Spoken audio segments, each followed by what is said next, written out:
Quelle magnifique victoire pour le nom de Jéhovah, le Dieu Tout-Puissant.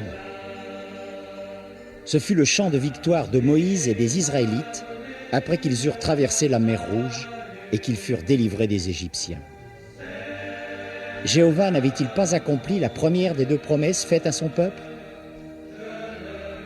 Il était affranchi de l'esclavage en Égypte.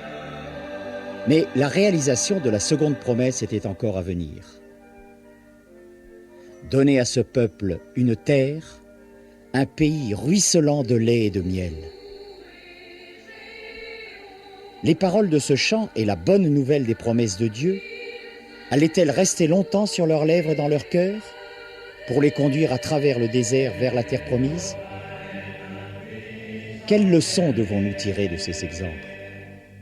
Paul, un des apôtres de Jésus, déclara que ce sont des exemples pour nous, sur qui sont venus les fins des systèmes de choses. Paul donna cet autre avertissement. La bonne nouvelle nous a été annoncée, à nous aussi, tout comme à eux. Mais la parole entendue ne leur profita pas, parce qu'ils n'étaient pas unis par la foi à ceux qui entendirent. C'est pourquoi, prenez garde, ne perdez pas la foi en vous éloignant de Jéhovah. Écoutez avec attention ce qui s'est passé juste après la délivrance d'Israël à travers la mer Rouge.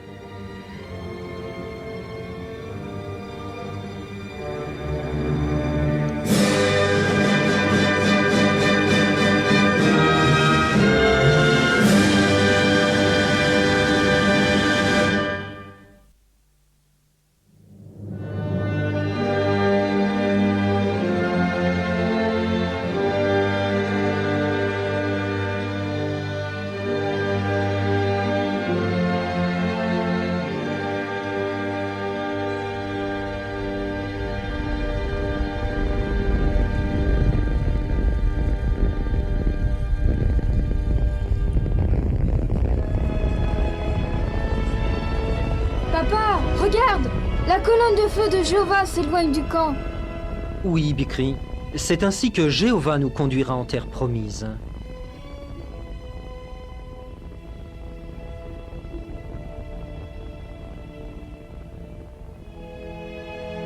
Et ils sortirent vers le désert de Shur, et ils marchèrent 3 jours dans le désert.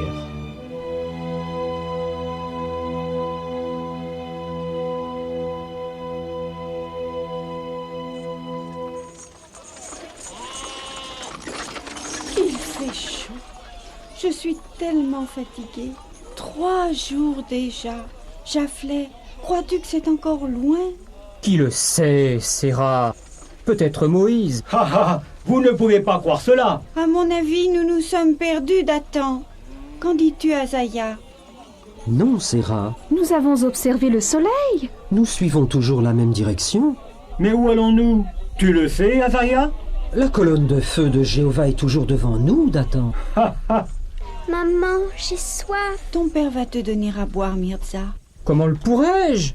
Tu as bu la dernière goutte tout à l'heure. Mais j'ai soif, papa. Il n'y a plus une seule goutte d'eau dans l'assemblée. Mais qu'allons-nous faire?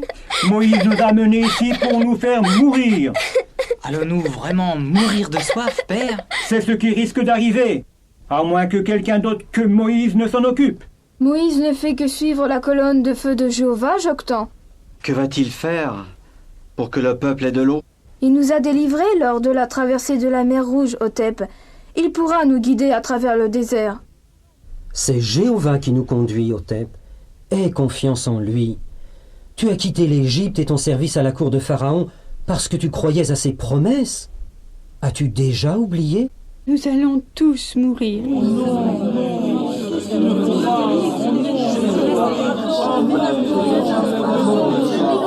Oh,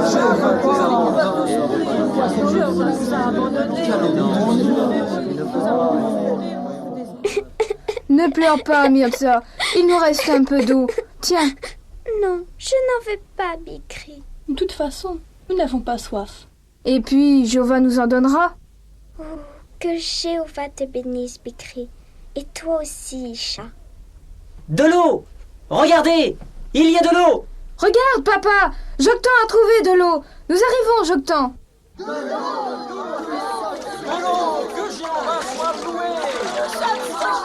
Laisse-moi goûter.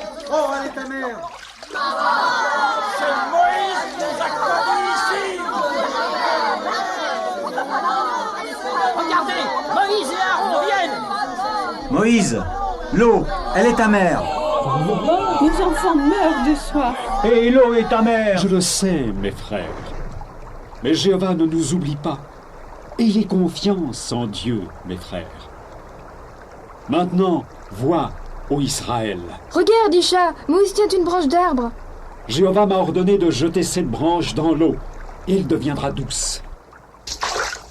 Il a lancé la branche dans l'eau. Tu crois que cela va faire quelque chose? Peux-tu adoucir de l'eau amère? Viens, mon peuple, bois à satiété, et loue Jéhovah, le Dieu de ton salut. Oh, elle est douce.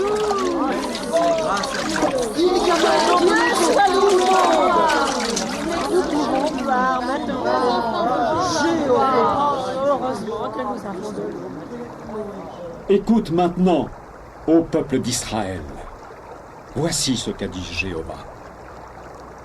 J'ai entendu tes murmures, et je vais te mettre à l'épreuve. Si tu écoutes strictement la voix de Jéhovah ton Dieu, et si tu fais ce qui est droit à ses yeux, et si tu prêtes vraiment l'oreille à ses commandements, et si tu gardes toutes ses prescriptions, je ne mettrai sur toi aucune des maladies que j'ai mises sur les Égyptiens, car je suis Jéhovah qui te guérit. Qu'il en soit ainsi. Amen. Jéhovah soit fait. Qu'il en soit ainsi. Faut-il s'étonner que Jéhovah ait dit « C'est un peuple rebelle et au cou raide » ou encore que Paul ait dit « La parole entendue ne lui profita pas ». Toutefois, bien qu'il eût vite fait d'oublier les actes de puissance de son Dieu, Jéhovah, dans sa longanimité et sa bonté, n'oublia pas totalement son peuple. Il connaissait ses besoins dans les domaines de l'eau, mais également de la nourriture. C'est pourquoi, dans le 2e mois qui suivit leur sortie d'Égypte, Jéhovah dit à Moïse : « Voici que je fais pleuvoir des cieux du pain pour vous, et le peuple devra sortir et en ramasser au jour le jour, chacun sa quantité, afin que je le mette à l'épreuve pour voir s'il marchera dans ma loi ou non. » Ainsi, le matin, voici que sur la surface du désert, il y avait quelque chose de fin, de floconneux, de fin comme le givre sur la terre. Et la maison d'Israël commença à l'appeler du nom de manne, qui veut dire « qu'est-ce ?» et elle avait le goût des gâteaux plats au miel. Oh, mes enfants, c'est un miracle de Jéhovah. Nous ne l'oublierons jamais. Nous n'oublierons pas, maman. Oh oui, on s'en souviendra toujours. Et soyons toujours reconnaissants pour ce que Jéhovah nous donne. Oh oui, papa. Jéhovah déclara qu'il leur donnait la manne pour les mettre à l'épreuve. Peu d'entre eux se rendirent compte combien cette épreuve allait être rude pour eux avant d'atteindre la terre promise.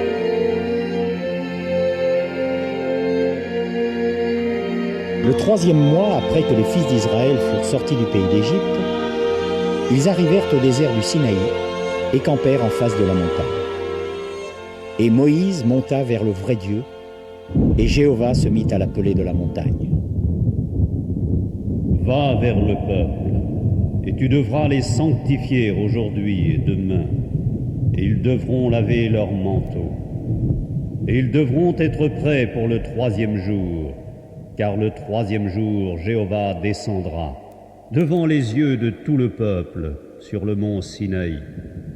Quand sonnera le cor, ils pourront monter à la montagne, Et le troisième jour, quand arriva le matin, il advint que des tonnerres et des éclairs commencèrent à se produire, ainsi qu'une lourde nuée sur la montagne, et un son de cor très fort, si bien que tout le peuple qui était dans le camp se mit à trembler.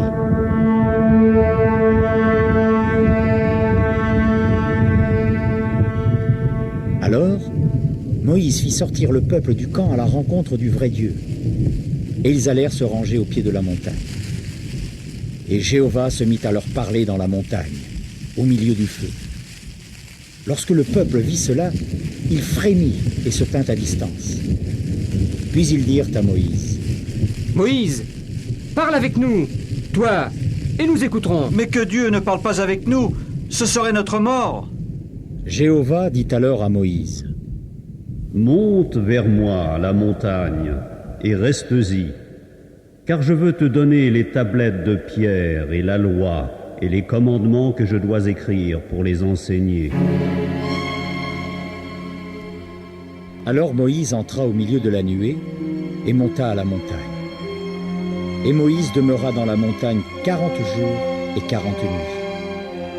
Et Jéhovah grava 2 tablettes de pierre, et il écrivit dessus les paroles qu'il avait dites au peuple du milieu du feu. Je suis Jéhovah, ton Dieu, qui t'ai fait sortir du pays d'Égypte. Tu ne dois pas avoir d'autre Dieu contre ma face. Tu ne dois pas prendre le nom de Jéhovah, ton Dieu, d'une manière futile, te souvenant du jour du sabbat, afin de le tenir pour sacré, tu dois servir. Tu ne dois pas assassiner, tu ne dois pas commettre d'adultère, tu ne dois pas voler, tu ne dois pas déposer de faux témoignages contre ton semblable. Tu ne dois rien désirer de ce qui appartient à ton semblable. Or, dès que Jéhovah eut fini de parler avec lui au mont Sinaï, il donna à Moïse 2 tablettes du témoignage, tablettes de pierre écrites du doigt de Dieu. Pendant ce temps, le peuple vit que Moïse mettait longtemps à descendre de la montagne. Le peuple se rassembla donc autour d'Aaron. Aaron, Moïse, ton frère, Aaron, l'homme qui nous a fait monter du pays d'Égypte. Nous ne savons pas ce qui lui est arrivé. Peut-être le feu l'a-t-il dévoré. Nous pensons que Jéhovah nous a abandonnés. Patience, mes frères. Que désirez-vous que je fasse? Lève-toi, Aaron. Fais-nous un Dieu qui marchera en avant de nous. Savez-vous ce que vous demandez là? Fais-nous un Dieu que nous puissions voir. Oui, Jéhovah nous a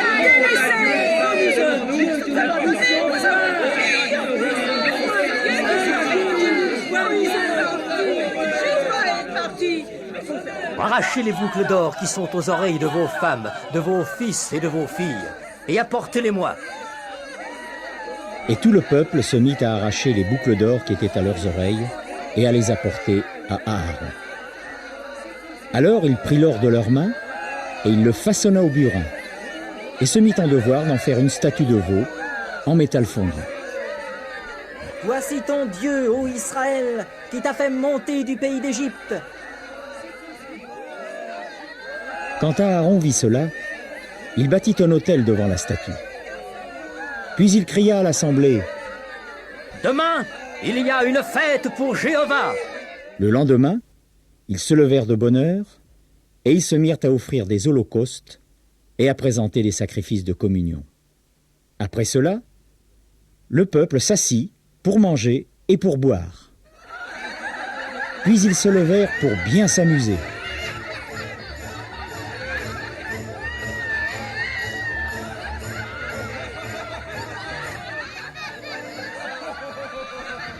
Jéhovah dit alors à Moïse: Va, descends, car ton peuple, que tu as fait monter du pays d'Égypte, a agi d'une manière désastreuse. Ils se sont promptement écartés de la voie dans laquelle je leur avais ordonné d'aller. Ils se sont fait une statue de veau en métal fondu, et ils se prosternent sans cesse devant elle et lui sacrifient. Après cela, Moïse se tourna et descendit de la montagne avec, en sa main, les 2 tablettes du témoignage. Quand il arriva en bas, Josué l'attendait pour revenir au camp.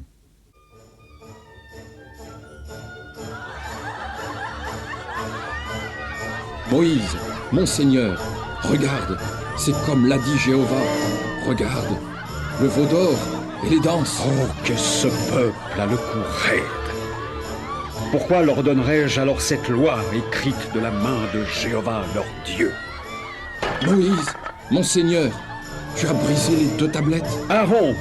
Moïse, mais tu es revenu. Que t'a fait ce peuple pour que tu aies fait venir sur lui un grand péché? Que la colère de mon Seigneur ne flambe pas. Toi, tu connais bien le peuple, comme il est porté au mal. Et ils m'ont dit, fais-nous un Dieu qui marchera en avant de nous. Je leur ai donc dit, qui a de l'or? Ils devront l'arracher de 2 cieux pour me le donner. Alors, je l'ai jeté au feu et il en est sorti ce veau. Ne sais-tu pas que Jéhovah est courroucé contre ce peuple au point de l'exterminer? Josué! Me voici, mon Seigneur.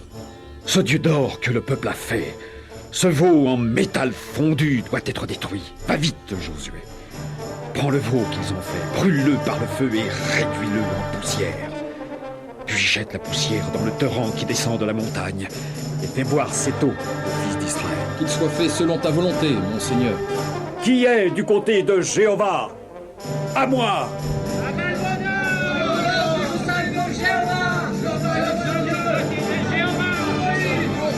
Éléazar, Azaïa, et vous autres, hommes de Lévi, voici ce qu'a dit Jéhovah, le Dieu d'Israël. Que chacun de vous mette son épée à son côté, et tuez chacun son frère, et chacun son prochain, et chacun son intime. Et que le peuple sache ainsi que Jéhovah est un Dieu jaloux, un Dieu qui ne tolère aucune rivalité. Et Jéhovah se mit à frapper le peuple, parce qu'ils avaient fait un objet de culte du veau qu'Aaron avait fait.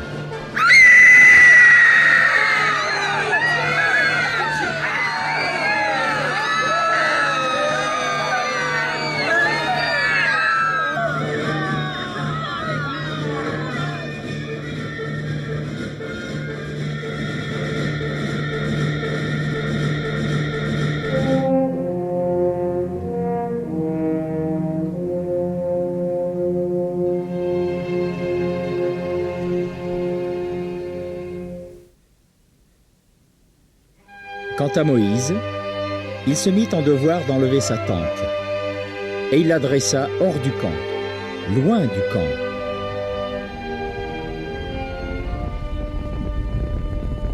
Et la colonne de nuée descendit, et elle se tenait à l'entrée de la tente. Puis Jéhovah dit à Moïse, « Taille-toi 2 tablettes de pierre, comme les premières, et je devrai écrire sur les tablettes les paroles qui figuraient sur les premières tablettes que tu as brisées. » Moïse fit exactement ce que Jéhovah lui avait ordonné. Plus tard, Moïse convoqua toute l'assemblée des fils d'Israël et leur dit, « Voici la parole que Jéhovah a commandée. Prenez de chez vous une contribution pour Jéhovah, et que tous les sages de cœur parmi vous viennent et fassent tout ce que Jéhovah a ordonné, à savoir le tabernacle avec sa tente et sa couverture, les vêtements saints pour Aaron le prêtre, et les vêtements de ses fils pour remplir les fonctions de prêtre. » Ils vinrent donc, tous ceux dont le cœur les y poussait, et ils apportèrent, tous ceux dont l'esprit les y incitait, la contribution de Jéhovah pour le travail. Oh Mirza, comme c'est émouvant. Que portes-tu? Portes-tu? Vos campagnes sont belles. Et où allons-nous mettre du cela? À tous les ornements féminins et les bijoux par ici, s'il vous plaît. Et les objets d'or là-bas, quel que soit leur genre.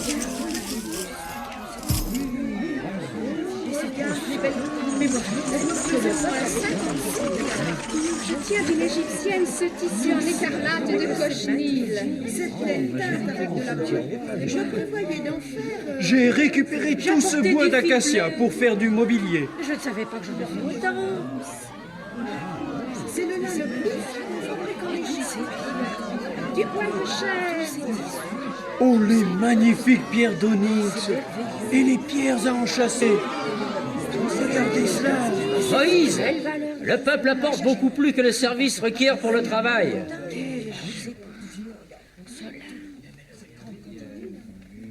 Qu'on passe un avis dans le camp pour dire de ne plus produire de matériaux pour la sainte contribution.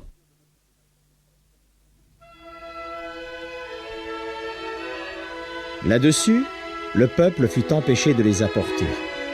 Et les matériaux s'avérèrent suffisants pour tout le travail à faire. Et plus que suffisants. Il advint donc, le premier mois, en la seconde année, le premier jour du mois, que le tabernacle fut dressé. Et la nuée se mit à couvrir la tente de réunion, et la gloire de Jéhovah remplit le tabernacle. Et la nuée de Jéhovah était sur le tabernacle durant le jour, et un feu restait sur lui durant la nuit, aux yeux de toute la maison d'Israël, pendant toutes leurs étapes. Or, il advint dans la deuxième année, au deuxième mois, le 20e jour du mois, que la nuée s'éleva de dessus le tabernacle du témoignage. Et les fils d'Israël partirent du désert du Sinaï pour une route de 3 jours.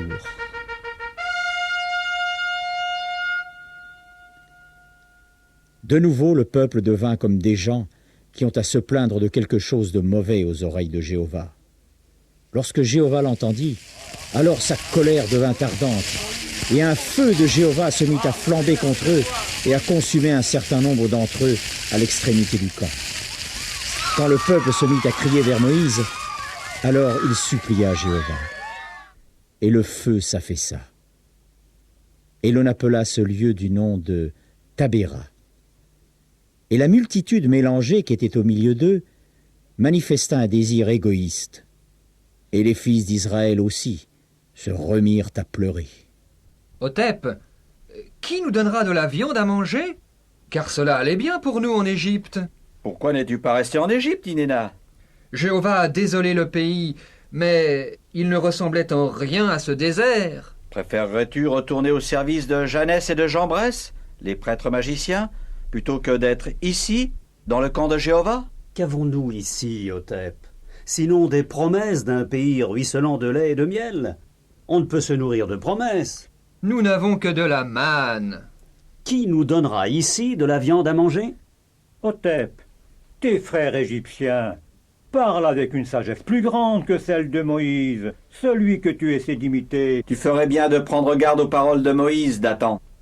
Et toi aussi, Abiram. Penses-tu que cela dépasse les compétences de celui qui a séparé la mer Rouge, de vous donner de la viande s'il le juge utile? Moïse, toujours de la manne.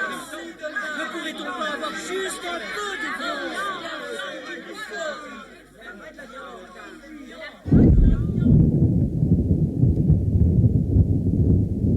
Moïse, dis à ce peuple, sanctifiez-vous pour demain, car à coup sûr, vous mangerez de la viande.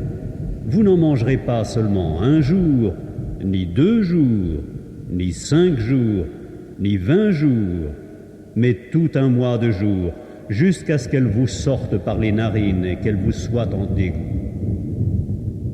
Le peuple au milieu duquel je suis est de 600 000 hommes de pied. Et pourtant, toi, tu as dit, je leur donnerai de la viande et ils en mangeront assurément pendant 1 mois de jours. Ai-je du petit bétail et du gros bétail qu'on égorgera pour eux pour que cela leur suffise? Ou est-ce qu'on capturera pour eux tous les poissons de la mer pour que cela leur suffise? La main de Jéhovah est-elle écourtée? Tu vas voir maintenant si ce que je dis t'arrive ou non. Et un vent de par Jéhovah se leva soudain, qui amena des cailles de la mer et les laissa tomber au-dessus du camp. Otep, as-tu vu toutes ces cailles? Comment ne pas les voir? Il y a davantage de cailles que toutes les grenouilles d'Égypte réunies. Regarde, tout autour du camp, 2 coudées au-dessus du sol, à perte de vue. Inéna, nous avons de la viande pour un mois. Je sais, j'en ai ramassé 10 en mer. Le peuple ramasse des cailles tout autour du camp, après d'une journée de route de ce côté-ci, et aussi de ce côté-là. Il y en a tellement.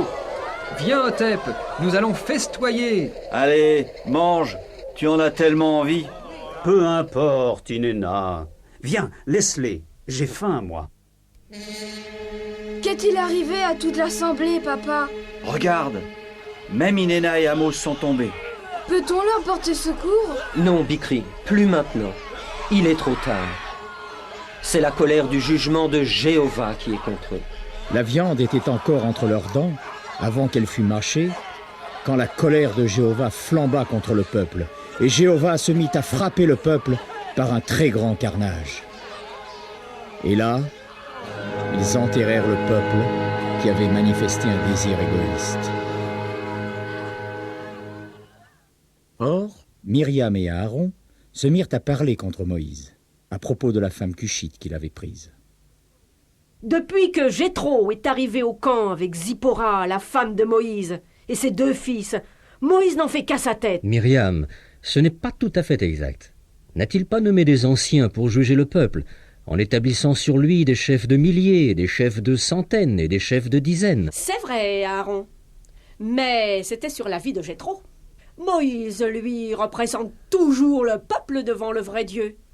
Et c'est lui qui porte les affaires devant le vrai Dieu. C'est Moïse qui communique au peuple les prescriptions et les lois. Et c'est encore Moïse qui lui montre la voie où il doit marcher et le travail qu'il doit faire. Mais est-ce uniquement par Moïse qu'a parlé Jéhovah? N'est-ce pas aussi par nous qu'il a parlé? Moïse est un prophète de Dieu. Et moi, ne suis-je pas une prophétesse de Jéhovah? C'est vrai, Myriam. Et Jéhovah a parlé par ton intermédiaire. Et maintenant, qu'est-ce qui empêchera Moïse d'élever Zipporah au-dessus de toi, son frère aîné, et de moi, sa sœur aînée? Tu te fais sans doute des idées, Myriam. Oh, tu peux parler, Aaron. Ne t'a-t-il pas nommé grand prêtre? Et tes fils, ne sont-ils pas prêtres du Dieu très haut? Mais quelle part as-tu dans le gouvernement d'Israël? Et moi, bien que Jéhovah ait parlé par moi, quelle est ma part? Zipporah, il est vrai, est étrangère à Israël. Il ne paraît pas juste qu'elle soit traitée en égale. Oh, il arrive. Moïse, Myriam vient de me parler de Zipporah, ta femme cushite. Et que disais-tu sur Zipporah, Myriam?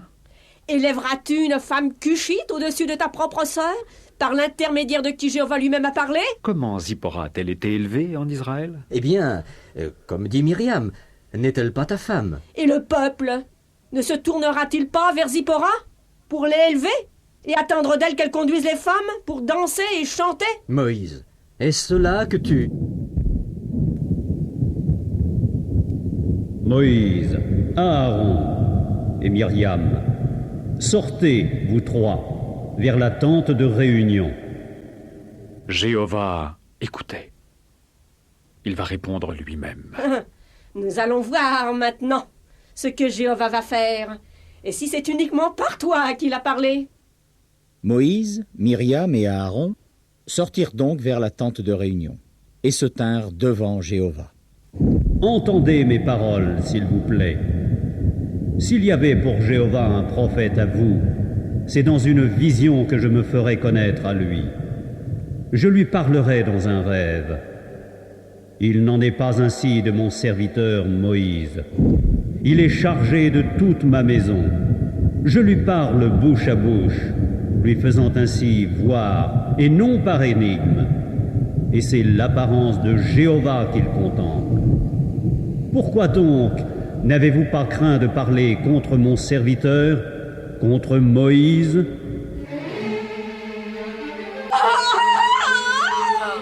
Regarde! Oh, la lèvre! Oh, je suis couverte de lèvres! Oh, pardon, mon Seigneur, s'il te plaît. ne nous attribue pas le péché dans lequel nous avons agi sottement et que nous avons commis. S'il te plaît, qu'elle ne reste pas comme quelqu'un de mort dont la chair est à demi rongée lorsqu'il sort de la matrice de sa mère. Oh Dieu, s'il te plaît, guéris-la, s'il te plaît. Si son père lui crachait droit au visage, ne serait-elle pas humiliée pendant 7 jours? Qu'elle soit mise en quarantaine, en dehors du camp, pendant 7 jours, et ensuite qu'elle soit admise. Myriam fut donc mise en quarantaine en dehors du camp pendant 7 jours, et le peuple ne partit pas jusqu'à ce que Myriam fût admise. Il semble que Myriam ait tiré leçon de cette réprimande, et que son humiliation ait calmé momentanément ceux qui refusaient de reconnaître Moïse comme chef, établi par Jéhovah. Mais cela n'allait pas durer. Le manque de foi qui habitait la nation d'Israël ne lui permit pas de se confier totalement dans la direction de Jéhovah. Les Israélites oublièrent les actes puissants de Dieu qui les avaient conduits à l'entrée de la terre promise. Ils furent pris au dépourvu quand il leur fallut relever un défi qui se présenta brusquement à eux. À ton avis, Dathan, dans combien de temps les espions reviendront-ils de Canaan? Cela fait 40 jours qu'ils ont quitté le camp. Il leur est peut-être arrivé quelque chose. Crois-tu que nous avons eu raison de demander à Moïse d'envoyer des espions en Canaan? Bien sûr que nous avons eu raison, Otep. Moïse nous a conduits ici, aux frontières du pays de Canaan, et maintenant, il nous dit avec audace que rien ne pourra nous empêcher d'en prendre possession. Par quel autre moyen aurions-nous pu savoir s'il est facile de vaincre les Cananéens? Et quelle sorte de ville habitent les Cananéens? Tu as raison, Corée. Nous avons bien fait d'envoyer les espions dans le pays. C'est Moïse qui a choisi 12 hommes d'entre nous, un pour chaque tribu, pour voir ce qu'est le pays, ainsi que le peuple qui l'habite, s'il est fort ou faible, s'il est peu nombreux ou nombreux. Et il leur a dit de se montrer courageux et de prendre quelques-uns des fruits du pays, étant donné que ce sont les premiers fruits mûrs des raisins. Regardez! Regardez! Les espions reviennent!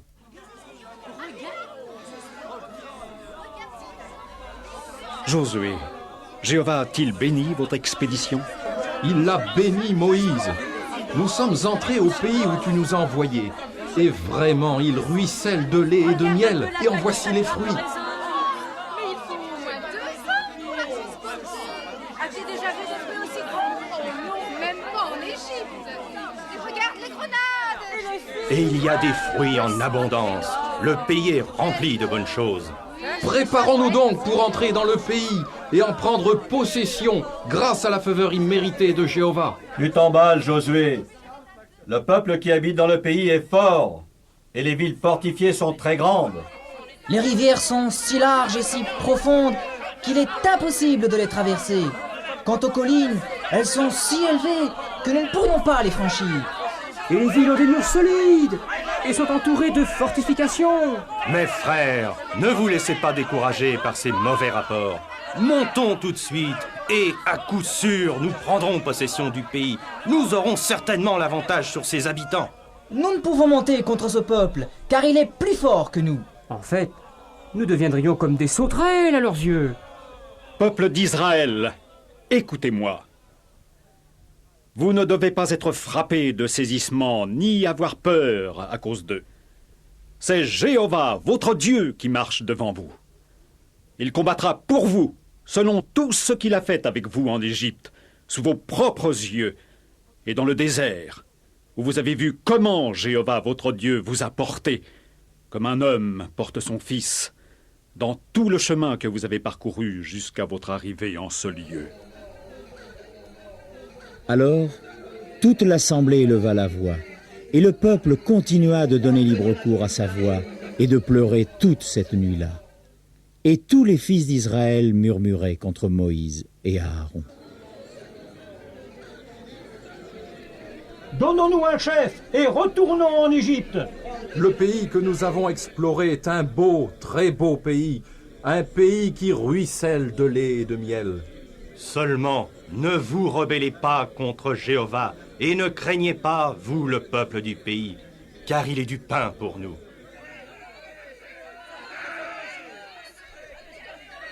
Ces hommes vous conduiront à la mort. Ne les écoutez pas. Ces hommes méritent la mort. Ayez bon courage, mes frères. N'accusez pas Dieu de vous avoir menti. Ayez confiance en Dieu qui nous conduira, et suivez ceux qu'il vous a désignés comme chefs, Moïse et Aaron. mes frères, écoutez la parole de Jéhovah. J'ai entendu les murmures que murmurent contre moi les fils d'Israël. Dans ce désert tomberont vos cadavres, oui, tous vos enregistrés d'entre tout votre nombre. Depuis l'âge de 20 ans et au-dessus, vous qui avez murmuré contre moi. Pas un seul parmi ces hommes de cette génération mauvaise ne verra le bon pays que j'ai juré de donner à vos pères, excepté Caleb, fils de Jéphuné, et Josué, fils de Nun. Quant à vos petits, dont vous avez dit « Ils deviendront un butin », et à vos fils, qui aujourd'hui ne connaissent ni le bon ni le mauvais, ce sont eux qui y entreront. C'est à eux que je le donnerai, et ils en prendront possession. Mais vos cadavres, à vous, tomberont dans ce désert. D'après le nombre des jours que vous avez exploré le pays, 40 jours, 1 jour pour une année. 1 jour pour une année, vous répondrez de vos fautes pendant 40 ans. Car il faut que vous sachiez ce que signifie ma déclaration. Nous monterons et nous combattrons selon tout ce que Jéhovah, notre Dieu, nous a ordonné. Hommes d'Israël, soyez courageux, car nous allons monter contre les Cananéens. Demain nous monterons. Rassemblez tous les hommes. Non, mes frères. Jéhovah a dit, ne montez pas pour combattre, car je ne suis pas au milieu de vous, pour que vous ne soyez pas battus devant vos ennemis. Saignez vos épées, hommes d'Israël. N'écoutez pas Moïse. Nous monterons contre le pays, comme Jéhovah nous l'a ordonné lorsqu'il nous a amenés aux frontières de Canaan. Pourquoi passez-vous outre à l'ordre de Jéhovah? Mais cela ne réussira pas. Ne montez pas, car Jéhovah n'est pas au milieu de vous, afin que vous ne soyez pas battus devant vos ennemis. Et assurément, vous tomberez par l'épée, parce que, du fait que vous vous en êtes retournés de derrière Jéhovah, Jéhovah ne restera pas avec vous.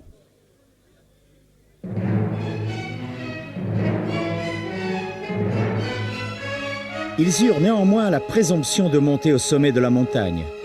Mais l'arche de l'alliance de Jéhovah et Moïse ne s'éloignèrent pas du milieu du camp. Alors descendirent les Amalécites et les Cananéens qui habitaient dans cette montagne, et ils se mirent à les frapper et à les disperser jusqu'à Horma.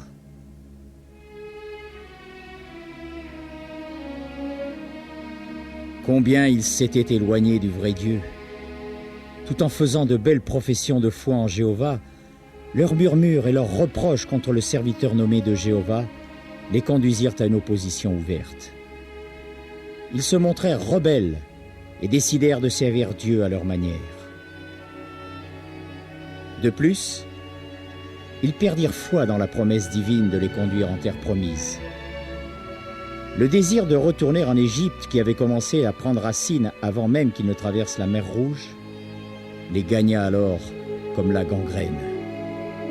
Et le discours séditieux d'hommes comme Coré, Dathan et Abiram trouva un écho dans leur cœur.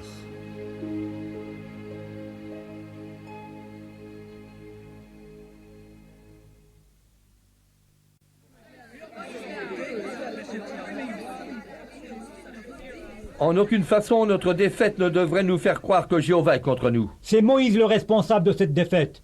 Comment peux-tu parler ainsi, Dathan? D'après Coré, c'est parce que nous avons permis à Moïse de s'imposer à nous et de dicter sa volonté au peuple. Si vous aviez écouté Moïse, vous n'auriez pas agi avec présomption en montant contre les Cananéens, alors que Jéhovah vous l'avait interdit par l'entremise de Moïse, et vous n'auriez pas été vaincus. Nous avons tout intérêt à nous diriger nous-mêmes et à nous choisir un nouveau chef. Moïse n'est pas capable de conduire le peuple. Maintenant que nous sommes dans la joie, parce que nous avons été délivrés des outrages des Égyptiens, pourquoi devrions-nous supporter la tyrannie de Moïse? Moïse aimerait nous faire croire que c'est uniquement par bonté à son égard que Dieu annonce à l'avance ce qui doit nous arriver. Comme si nous n'étions pas tous les enfants d'Abraham. Et que Dieu a fait de Moïse le seul dépositaire de toutes les connaissances que nous possédons, et que c'est de lui seul que nous devons les recevoir. Il est vraiment regrettable, mes frères, que nous n'ayons pas réagi plus tôt, et que nous ayons permis à Moïse d'assouvir sa soif de gloire. Japhlet, puis-je te parler un instant, s'il te plaît? Bien sûr, mon frère.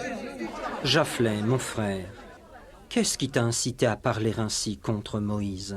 Corée, n'est-il pas légal de Moïse? Tu as écouté le discours séditieux de Corée. Ne sais-tu Comment pas... oses-tu me reprocher de parler contre Moïse, alors que toi, tu parles contre Corée, un homme qui ne se soucie que des intérêts du vrai culte? Corée ne se soucie que de ses propres intérêts.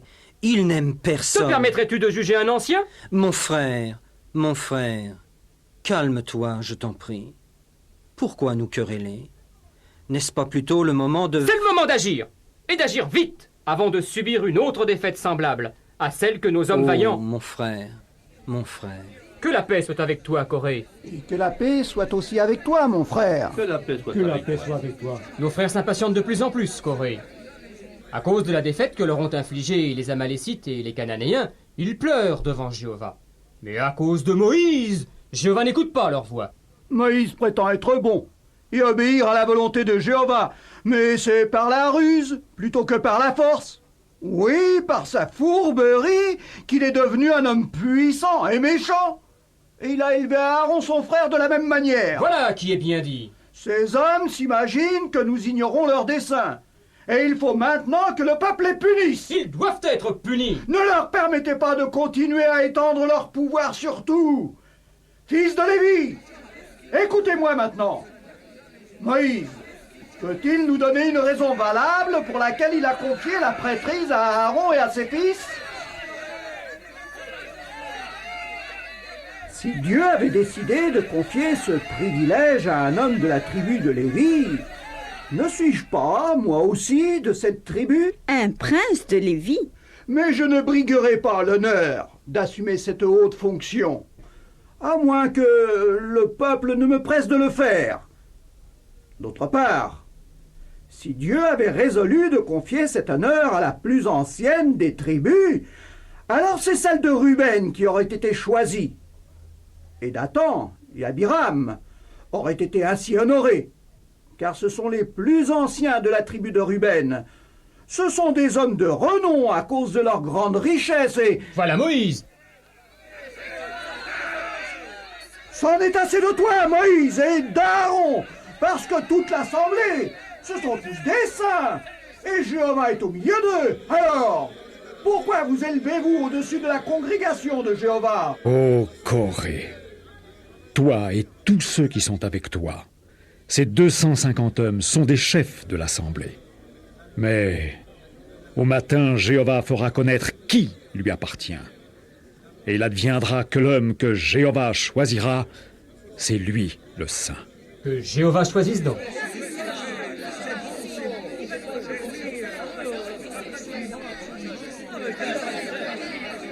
Josué, me voici, monseigneur. Dathan et Abiram ne sont pas parmi cette assemblée. Va, je te prie, et demande-leur de venir, afin qu'ils entendent la parole de Jéhovah. Qu'il soit fait selon ta volonté, monseigneur. Écoutez, s'il vous plaît, fils de Lévi. Est-ce chose si insignifiante pour vous que le Dieu d'Israël vous ait séparé de l'assemblée d'Israël pour vous présenter à lui, pour faire le service du tabernacle de Jéhovah? Vous faut-il donc tenter aussi d'obtenir la prêtrise? C'est pour cela que toi et toute ton assemblée, qui êtes en train de vous réunir, vous êtes contre Jéhovah. Quant à Aaron, qu'est-il pour que vous murmuriez contre lui? Tu es seul, Josué? Dathan et Abiram, les fils d'Eliab, sont-ils là? Non, monseigneur. Voici la parole de Dathan et d'Abiram. Nous ne voulons pas monter. Est-ce chose si insignifiante que tu nous aies fait monter d'un pays ruisselant de lait et de miel pour nous faire mourir dans le désert? Pour que tu veuilles encore faire le prince sur nous jusqu'à passer la mesure? En fait, tu ne nous as pas menés dans un pays ruisselant de lait et de miel pour nous donner un héritage de champs et de vignes. Veux-tu crever les yeux de ces hommes? C'est pourquoi ils ont dit: nous ne voulons pas monter. Ô Jéhovah, ne te tourne pas pour regarder leur offrande céréalière. Je ne leur ai pas enlevé un seul âne, et je n'ai fait de mal à aucun d'eux. Corée, toi et toute ton assemblée, soyez présents demain devant Jéhovah. Et prenez chacun votre portefeuille, et vous devrez mettre de l'encens dessus, et présenter chacun votre portefeuille devant Jéhovah. Et il adviendra sans faute que l'homme que Jéhovah choisira, c'est lui, le saint. C'est bien ainsi. C'en est assez de vous, fils de Lévi.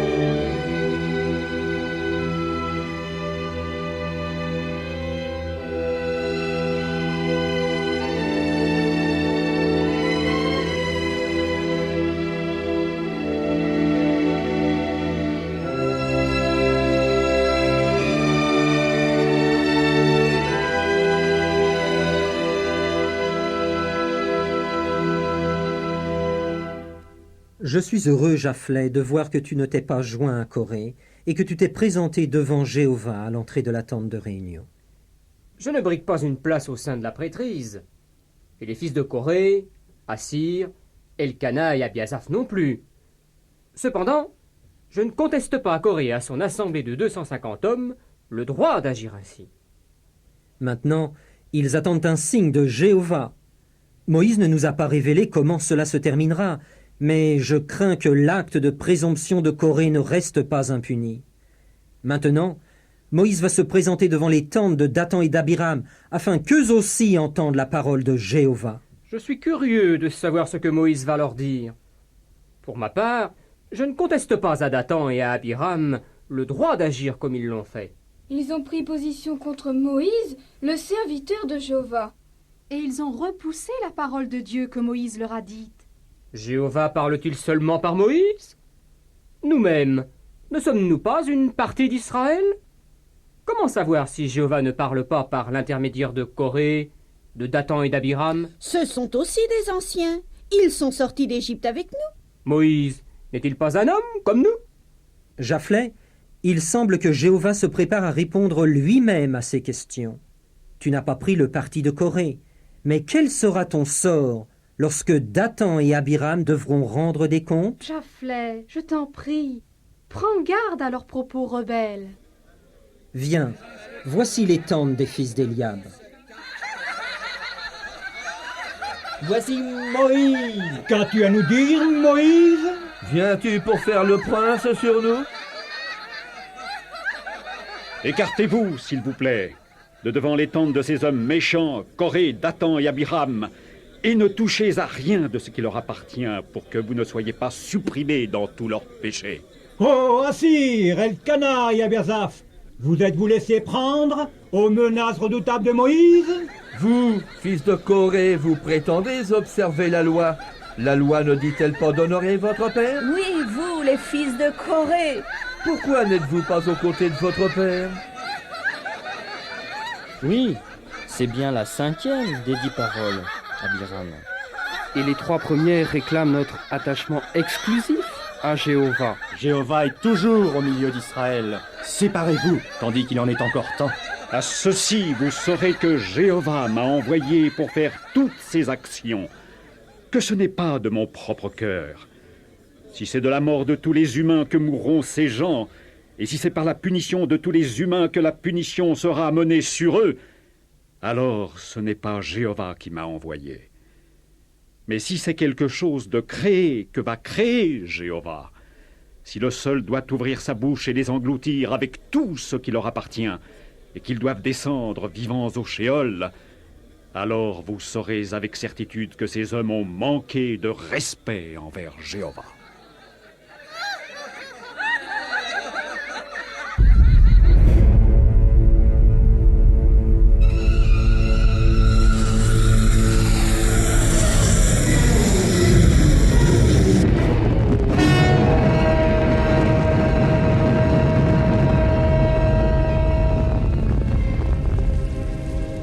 Regardez, le feu du ciel. À la porte du tabernacle. Le jugement de Corée. Tant pis pour eux.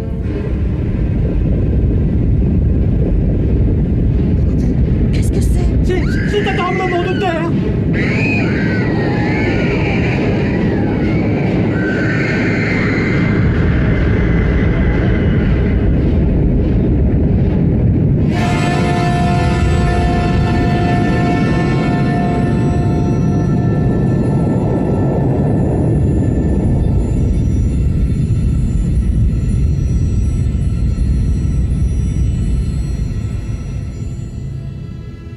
Ainsi ils descendirent vivants au Shéol, eux et tous ceux qui leur appartenaient, et la terre les recouvrit, de sorte qu'ils périrent du milieu de la congrégation.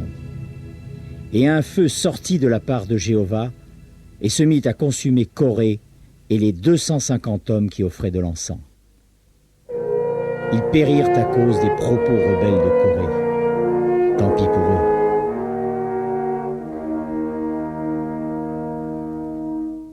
Et dès le lendemain, toute l'assemblée des fils d'Israël se mit à murmurer contre Moïse et Aaron.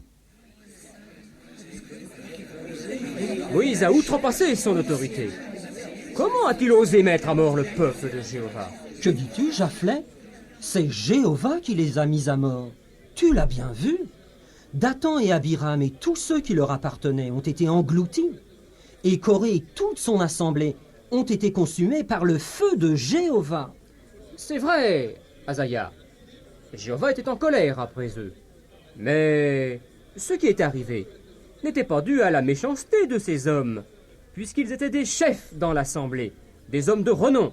C'est Moïse qui a fait subir cette grande perte à Israël. Et maintenant, il va même élever un mémorial en transformant les portefeuilles de ces hommes en minces plaques de métal qui serviront de revêtement pour l'autel.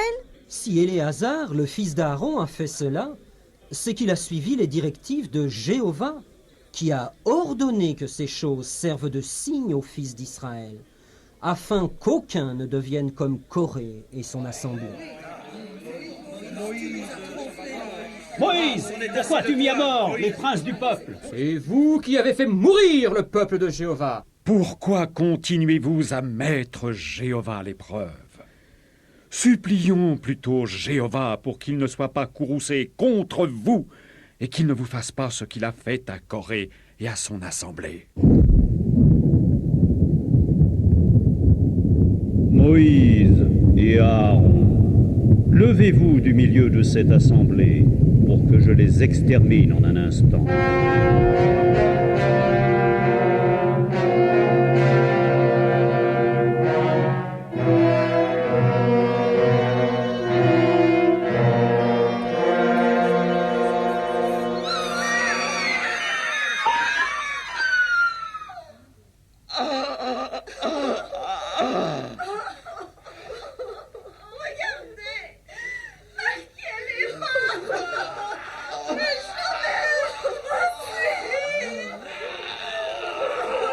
Vite, Aaron, prends le portefeu et mets-y du feu de dessus l'autel.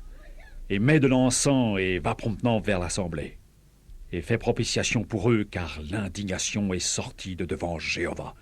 La plaie a commencé. Moïse, qu'est-ce que cela? Regarde comment ces hommes... Japhlet, Japhlet, que t'ont-ils fait? Maman, Non, Mirza, ne les approche pas. Jéhovah les a frappés. oh maman, papa, pourquoi avez-vous fait cela? Pourquoi avez-vous péché contre Jéhovah? Ne les pleure pas, ma petite Mirza. bien que ton cœur soit déchiré. Ne pleure pas, Miaza. Nous ne devons pas nous affliger pour ce que Jéhovah punit. Nous prendrons bien soin de toi.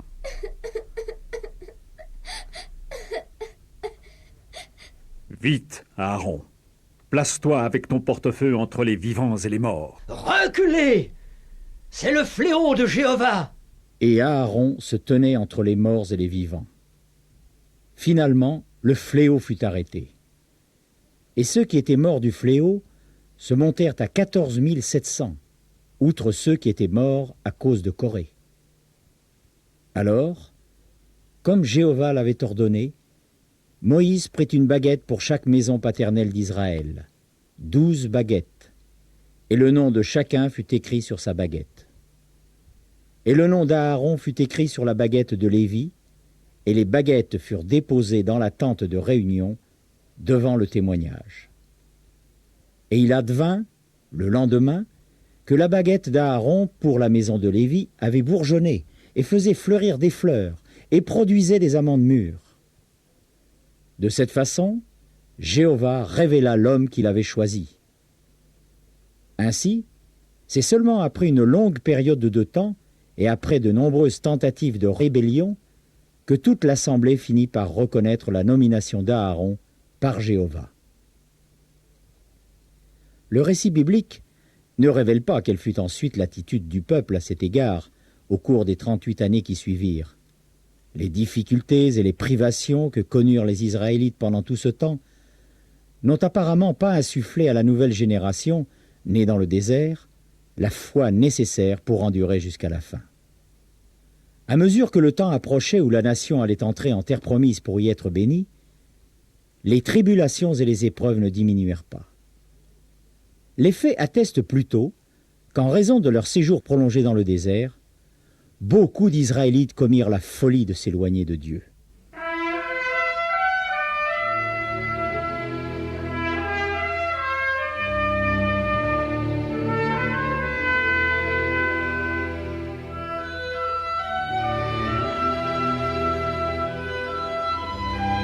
Pendant les derniers mois de leur migration de 40 années dans le désert, même Moïse, le fidèle serviteur de Jéhovah, commença à ressentir le poids de toutes ces épreuves.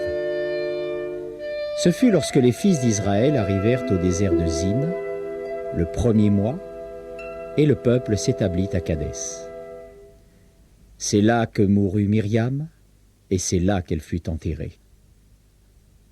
Or, il n'y avait pas d'eau pour l'assemblée, et ils commencèrent à se rassembler contre Moïse et contre Aaron.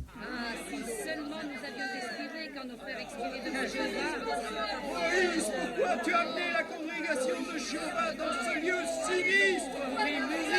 Nous et nos bêtes de somme. Dans un lieu de semence et de figuier. Il n'y a pas d'eau à boire. Allons-nous mourir dans ce désert?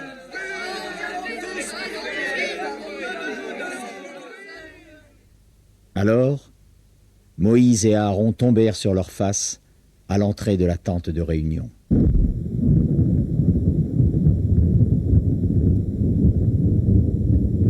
Prends la baguette et convoque l'assemblée, toi et Aaron, ton frère, et vous devrez parler au rocher devant leurs yeux pour qu'il donne vraiment son eau à boire à l'assemblée et à ses bêtes de somme. Moïse prit donc la baguette devant le rocher et dit à la congrégation: Entendez donc, rebelles, est-ce de ce rocher que nous ferons sortir de l'eau pour vous?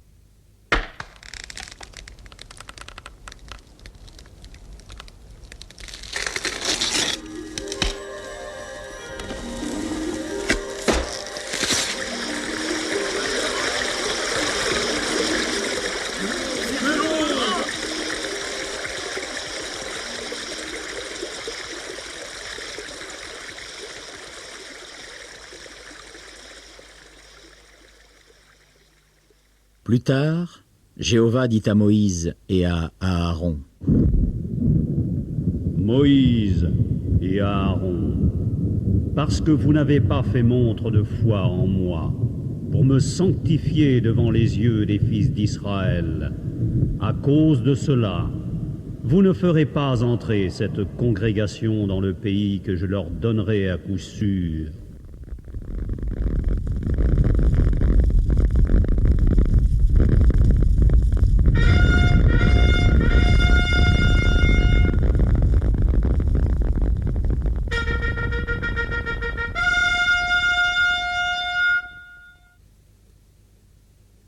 Et les fils d'Israël partirent de Kadès et arrivèrent au mont Hor, où Aaron mourut.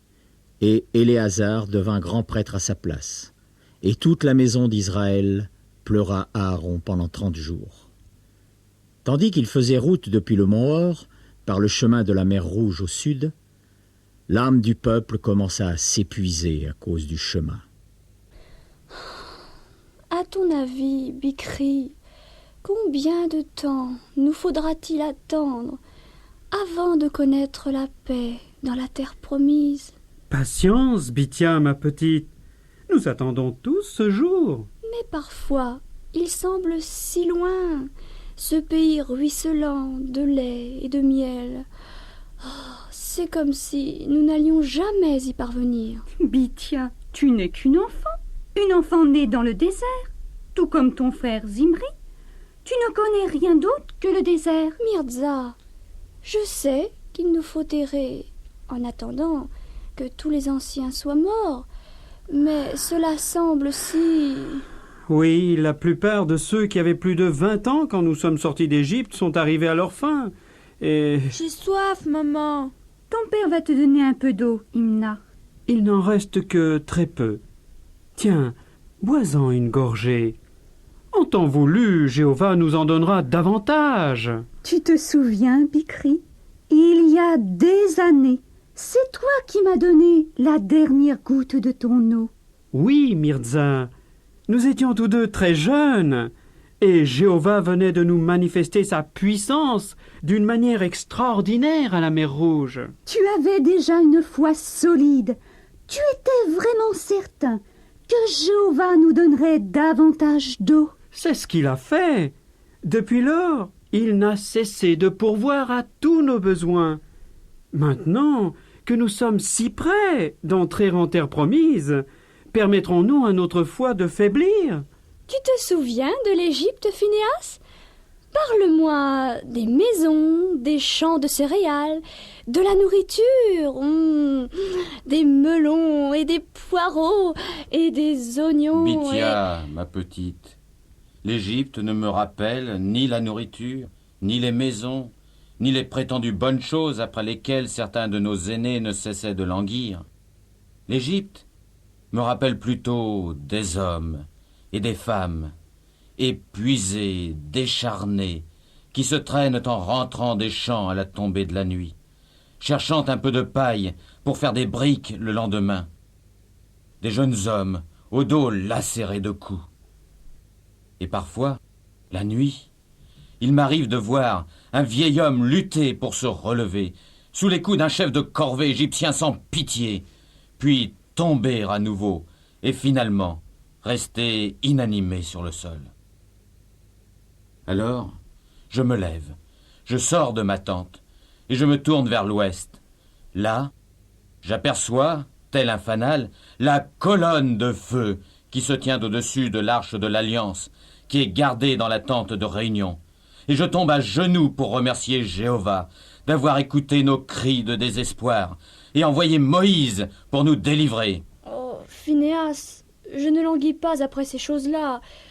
Je voulais simplement dire que je n'ai jamais mangé autre chose que de la manne et que nous connaîtrons des jours meilleurs. Oui, il est si facile d'être mécontent de son sort et de se plaindre des dispositions prises par Jéhovah. C'est vrai.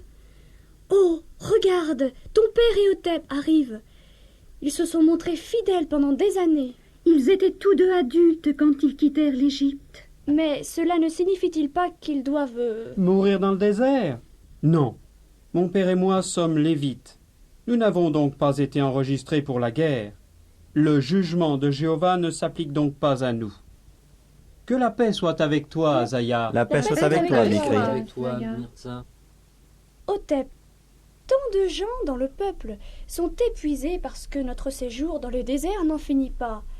As-tu jamais regretté d'avoir quitté l'Égypte? Pourquoi devrais-je le regretter? Jéhovah s'est montré bon pour nous. Mais en Égypte, tu avais le meilleur de ce que le pays pouvait offrir. Tu occupais un rang élevé à la cour de Pharaon. Pharaon lui-même possédait davantage encore. Mais quel bien en a-t-il retiré quand il s'est opposé à Jéhovah? Il a perdu la vie, tandis que moi, je suis toujours là. A-t-il été difficile de te décider? Non, pas à partir du moment où j'ai acquis la conviction que Jéhovah est le vrai Dieu. Mais ta famille ne t'a pas suivi. Non, je suis un fils premier-né, et j'avais un fils unique, tout comme Pharaon. Mais j'ai cru Moïse lorsqu'il nous a dit que notre fils premier-né mourrait si nous ne restions pas à l'intérieur de la maison dont les montants de la porte étaient recouverts du sang de l'agneau. Ma femme, elle, n'a pas cru. Elle a eu peur de nos voisins. Elle a donc pris notre fils et s'est enfuie. Qu'est-il arrivé? Il est mort. Oh. Mais ma femme a rejeté la faute sur Dieu, au lieu de s'en prendre à elle-même à cause de son manque de foi. Et c'est cette même nuit que tu as quitté l'Égypte? C'était l'un ou l'autre.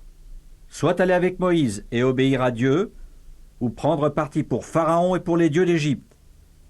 Et quand nous avons traversé sains et saufs la mer Rouge, j'ai su que j'avais fait le bon choix. Pourquoi permettrais-je maintenant à quelque chose de détruire ma foi? Pourtant, beaucoup sont dans ce cas-là. Cela m'attriste de les entendre parler avec tant d'insolence des dispositions que Jéhovah a prises pour nous. Comment échapperont-ils à sa colère?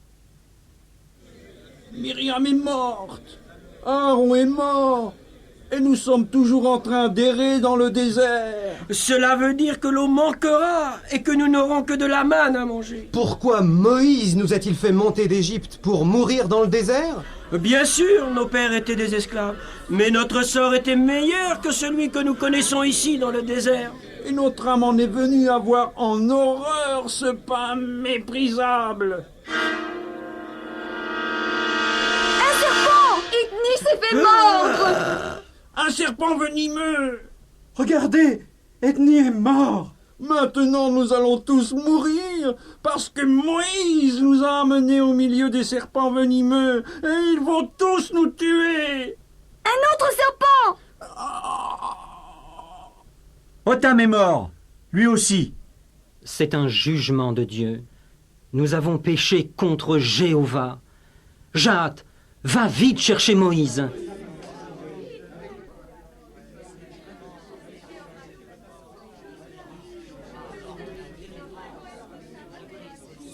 Moïse, regarde les serpents venimeux. Nous avons péché parce que nous avons parlé contre Jéhovah et contre toi.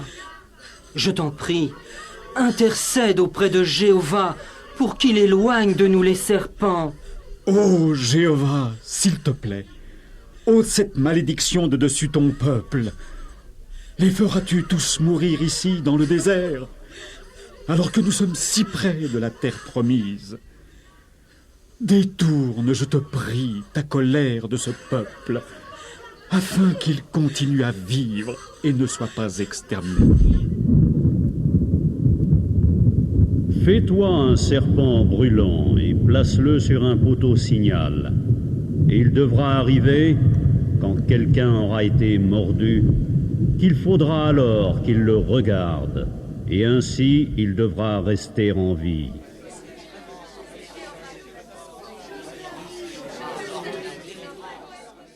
Moïse fit aussitôt un serpent de cuivre et le plaça sur le poteau signal.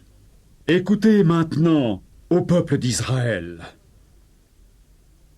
Quand quelqu'un aura été mordu par l'un des serpents venimeux que Jéhovah a envoyés parmi vous, il devra regarder ce serpent de cuivre, et ainsi il devra rester en vie.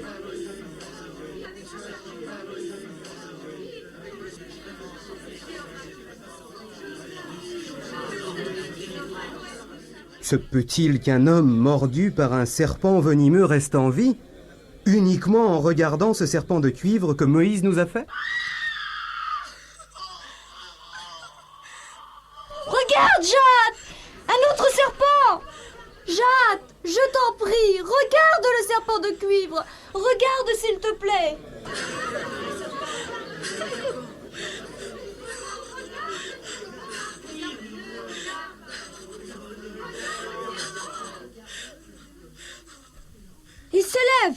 ne va pas mourir. Que Jéhovah soit loué.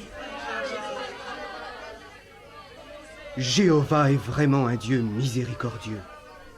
Voyez comment il a apporté le salut à Israël et, bien que j'ai péché, il a fait propitiation pour moi. Et maintenant, voyez, je me tiens devant vous tous.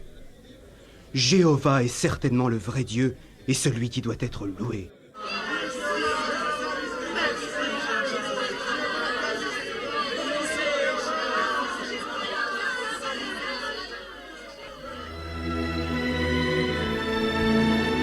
Après cela, les fils d'Israël partirent, et ils campèrent dans un lieu après l'autre, jusqu'à ce qu'ils arrivent dans la vallée qui est dans la campagne de Moab. Et Sion, roi des Amorites, ne permit pas à Israël de traverser son territoire, mais il sortit et se mit à combattre contre Israël. Écoute, Phinéas, qu'est-ce que c'est?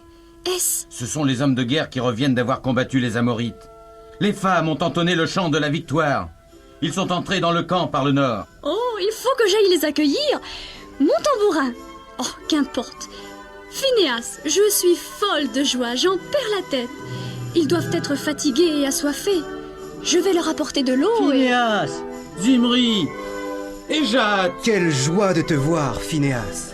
Zimri et toi, Jahad, soyez les bienvenus dans le camp d'Israël. Permettez-moi de m'étendre ici. Puissiez-vous connaître la paix après cette campagne victorieuse. Oui, que nous ayons la paix. Quelle belle victoire! Oh, cette armure me pèse tout à coup. Oh, Zimri, tu es de retour. Tiens, voici de l'eau. Tu dois être assoiffé. Je meurs de faim. Jahad, vous avez parcouru un long chemin. Le combat a-t-il été difficile? Jéhovah nous a accordé la victoire, Bithia. Les Amorites ont fondu devant nous comme la rosée au soleil du matin. Et nous avons pris toute leur ville et voué chaque habitant à la destruction. Et nous avons frappé du tranchant de l'épée Sion, roi des Amorites, et Og, roi de Basan. Et nous avons pris comme butin les dépouilles des villes. Et quelles dépouilles! À côté de ces villes et de la richesse de ses habitants, notre pauvre camp me paraît encore plus pitoyable. Oh, Zimri, tu ne penses vraiment pas ce que tu dis. Tu es fatigué et tu as faim. Je vais t'apporter quelques gâteaux de manne que j'ai cuits ce matin. De la manne. Ne prononce pas ce mot. J'en suis dégoûté. Quand je pense aux choses que nous avons vues dans le pays des Amorites... Un jour, nous aurons toutes ces choses. Et ce jour est proche, Zimri. C'est le présent qui m'intéresse. Qu'y a-t-il de mal à vouloir profiter de la vie? Il n'y a rien de mal à désirer les bonnes choses du pays. Jéhovah lui-même nous a promis un pays ruisselant de lait et de miel. Il n'a pas dit un pays riche en manne. J'espère bien. Mais pour l'instant, il a prévu de nous donner de la manne. Pour nous enseigner que l'homme ne vit pas seulement de pain. Eh bien, mange-la. Et bon appétit. Pardonne-moi, mon frère. Je t'en prie. Je ne pouvais pas... C'est que... Imagine que moi, je me mette à murmurer contre Jéhovah à propos de la manne qu'il nous donne miraculeusement. Est-ce que je ne subirai pas le même sort que ceux qui ont été mordus par les serpents venimeux? Eh bien, tu n'auras qu'à regarder le serpent de cuivre de Moïse pour rester en vie. Ah, qu'à cela ne tienne, je la mangerai parce qu'il le faut, mais ne me demande pas de l'aimer. Je vais dans ma tente. Phinéas, ai-je fait quelque chose de mal? Il ne faut pas mettre Jéhovah à l'épreuve, ma petite. Et toi, Jahad, qu'en penses-tu? Eh bien, il me semble que c'est une chose sans importance. Une chose sans importance, Jahad? Zimri est un chef d'une maison paternelle des Siméonites. Et parfois je me demande ce qui arriverait si... Enfin, je ne sais pas. Ce n'est qu'une chose sans importance. Combien de fois avons-nous entendu cela? Surtout si nous estimons qu'il s'agit d'un droit ou d'un plaisir. Mais est-ce vraiment une chose sans importance s'il s'agit du premier pas qui nous éloigne de Jéhovah? Zimri et ses frères israélites ont dû se prononcer sur cette question, quand les femmes de Moab et de Madian vinrent inviter le peuple au sacrifice de leur Dieu. Quand se termine ta garde, Jahad? Au coucher du soleil. Beaucoup d'hommes sont-ils partis pour la fête? La fête des Moabites? Il n'y aura aucune fête dans le camp d'Israël tant que nous aurons de la manne pour nourriture. Beaucoup sont sortis, Zimri. Ils m'ont invité à les accompagner. Mais ne vont-ils pas chanter et danser devant Baal? Et c'est cela qui te fait hésiter à y aller? C'est que la loi que nous avons reçue au mont Horeb interdit formellement... Tu prends la loi au pied de la lettre. Ce n'est que de la musique et des danses. Juste histoire de passer du bon temps. Tu n'auras qu'à ignorer leurs dieux et leurs sacrifices. Laisse-les adorer Baal et Kémosh. Et toi, profite donc de la musique. Oh, regarde, Zimri. Qui sont ces femmes qui s'approchent du camp? Elles ne sont pas israélites. Oh, c'est Cosbi et Ada, les filles des rois de Madian. Cosbi m'a invité à participer à leur danse. Et toi, quel est ton nom? Jat. Je m'appelle Ada. Ne t'ai-je pas déjà vue à l'une de nos fêtes? Je ne crois pas. Penses-tu ne pas être bien accueilli? Rassure-toi, tu es le bienvenu. Nous voudrions que tous ceux du camp d'Israël viennent à notre fête. Mais vos fêtes sont organisées en l'honneur de Baal et un adorateur du vrai Dieu. Mais tu n'es pas forcé de prendre part au sacrifice de Baal si tu ne le veux pas. Tu peux venir à la fête pour profiter de la nourriture et du vin, de la musique et des danses. Qu'y a-t-il de mal à cela, Jat? Je ne sais pas, mais il me semble que... Oh, Zimri, je suis bien content de te trouver. Je me doutais que tu étais là avec Jat. Qu'y a-t-il, Phinéas? Je préférerais te parler en particulier. Qui sont ces femmes? Elles ne sont pas du camp d'Israël? Non, c'est vrai. Nous sommes deux humbles femmes de Madian. Nous nous sommes approchées du camp d'Israël pour nous acquitter d'une mission pacifique. Nous sommes venus vous inviter, vous et vos frères, à vous asseoir avec nous et à festoyer. Les fils de Moab et de Madian seraient heureux de vous accueillir. Notre pays regorge de bonnes choses, et nous aimerions les partager avec vous. Comment se fait-il alors que les princes de Moab et de Madian ne soient pas venus en personne? Pourquoi faut-il que ce soit des femmes qui s'introduisent furtivement et sournoisement jusqu'aux avant-postes de notre camp pour tenter les imprudents et les inciter à prendre part aux fêtes en l'honneur de vos dieux païens, Kémosh et Baal? Zimri, qui est cet homme qui ose parler ainsi à Cosbi, la fille de Zur, chef de Madian? C'est Phinéas, fils d'Éléazar, le grand prêtre d'Israël. Phinéas, si tu as quelque chose à me reprocher, dis-le, mais dis-le-moi en face. Zimri, crois-tu vraiment que tu peux fréquenter ces gens sans te compromettre? Es-tu aveugle au point de croire que tu peux t'asseoir avec ces femmes pour manger et boire et te lever pour te divertir? Et cela sans avoir de compte à rendre à Jéhovah? Ne sais-tu pas que les fêtes célébrées par les adorateurs de Baal te conduiront à coup sûr à la fornication avec leurs dieux et avec les femmes? Zimri, je ne me laisserai pas insulter davantage par ce prêtre de ton Dieu. Je retourne chez mon peuple. Si tu préfères écouter Phinéas, alors je trouverai un autre compagnon parmi les princes d'Israël. Choisis. Mais écoute-moi, Phinéas. Ni mes frères, ni moi ne permettront que l'on contrarie nos projets. Nous savons ce que nous faisons. Si nous choisissons de fréquenter les filles et les fils de Madian, c'est notre affaire. Et toi, Jat, te verrai-je à la fête? Je ne sais pas, je vais réfléchir. Très bien, Jat, à ta guise. Peu m'importe que tu viennes ou que tu ne viennes pas. Mais si tu manques quelque chose, tu n'auras qu'à t'en prendre à toi-même. Phinéas, tu as outrepassé tes droits. Tu as l'esprit étroit et rétrograde. Tu n'as aucune prérogative pour nous imposer ta façon de voir les choses. Prends garde, Zimri, de ne pas tenter Jéhovah, au-delà des limites de sa miséricorde et de sa bonté. Et souviens-toi que si l'une quelconque des femmes païennes entre dans le camp d'Israël, elle sera mise à mort. Cela aussi, seul l'avenir en décidera. Jat, m'accompagnes-tu? Ma garde se termine au soleil couchant. Après cela, je ne sais pas. Rappelle-toi, Jat, que tu ne dois pas leur ressembler.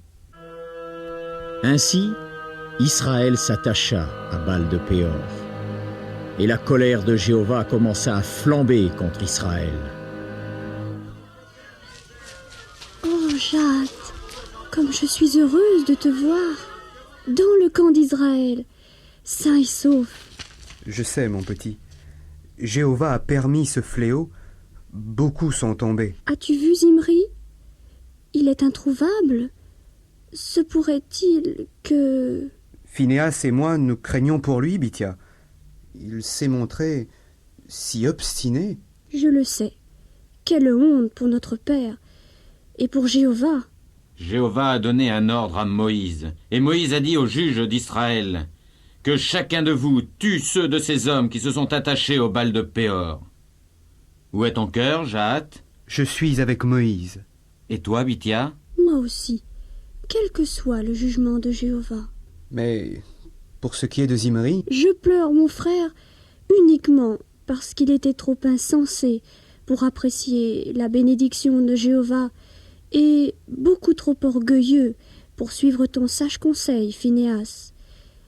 Et comment pourra-t-il échapper au jugement du vrai Dieu? Il ne nous reste plus qu'à prier pour que la miséricorde de Jéhovah ne s'éloigne pas totalement d'Israël et que sa colère s'en détourne.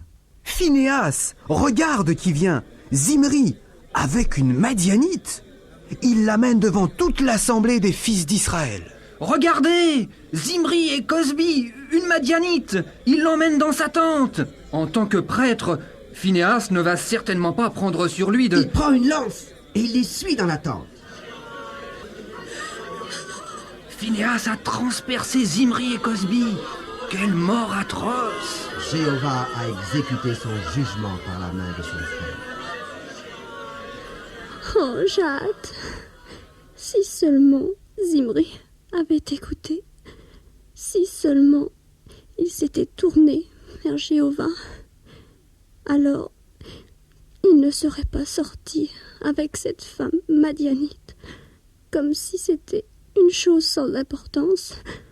Mais maintenant, son péché contre Jéhovah est retombé sur sa tête. Que la volonté de Jéhovah soit faite.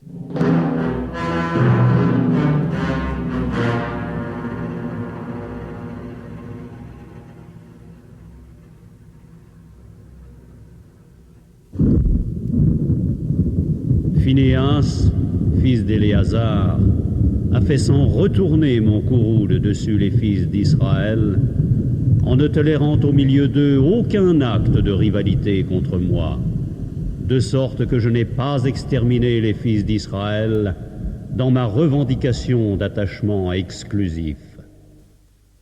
Alors le fléau fut arrêté, et ceux qui moururent du fléau se montèrent à 24 000. 24 000 qui n'entrèrent pas en terre promise, parce qu'ils s'étaient conformés aux mœurs des ennemis de Dieu, les adorateurs de Baal. 24 000 qui accordèrent une importance exagérée à la recherche des plaisirs. Et Jéhovah se vengea des Madianites et ordonna à Moïse de tuer tout mâle et les 5 rois de Madian. Seuls furent gardés en vie les petites filles, ainsi que le petit et le gros bétail. Puis, les fils d'Israël partirent et campèrent dans les plaines désertes de Moab, de l'autre côté du Jourdain, face à Jéricho. Voici que les jours où je dois mourir se sont approchés. Je vais me coucher avec mes ancêtres. Je suis âgé de 120 ans.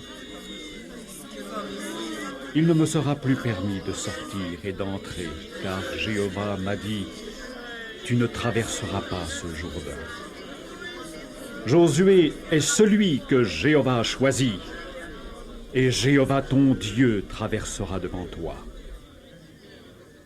Maintenant, écoute, ô Israël. Je prends aujourd'hui à témoin contre vous les cieux et la terre, que j'ai mis devant toi la vie et la mort, la bénédiction et la malédiction. Et tu devras choisir la vie, afin que tu restes en vie, toi et ta descendance, en aimant Jéhovah ton Dieu, en écoutant sa voix et en t'attachant à lui, car il est ta vie et la longueur de tes jours. Cependant, la parole entendue par ceux de la génération qui était sortie d'Égypte ne leur profita pas, parce qu'ils n'étaient pas unis par la foi à ceux qui entendirent. Mais Paul déclare, « La bonne nouvelle nous a été annoncée à nous aussi, tout comme à eux. En tirons-nous profit aujourd'hui? Nous traversons le désert depuis davantage de temps que nous ne l'aurions pensé. Sommes-nous épuisés? Passons-nous notre temps à murmurer et à nous plaindre de l'autorité que Jéhovah a établie sur nous? Ou regardons-nous avec foi vers la seconde promesse que Jéhovah nous a faite, de nous faire entrer dans le pays qu'il réserve à ceux qui survivront à la fin du présent monde? Que révèlent nos œuvres? Que nous avons tendance à préférer le système de Satan et que nous regardons vers l'Égypte pour la sécurité et les soi-disant bonnes choses de la vie? Ne vous laissez pas égarer, on ne se moque pas de Dieu. La fréquentation de ce système de choses nous conduira à coup sûr sur les traces de Corée, de Dathan et d'Abiram, et de ceux qui succombèrent à la séduction des femmes de Madian. C'est pourquoi, prenons garde, ne perdons pas la foi en nous éloignant de Jéhovah. Choisissons la vie afin de rester en vie, en aimant Jéhovah, notre Dieu, en écoutant sa voix et en nous attachant à lui, car il est notre vie et la longueur de nos jours.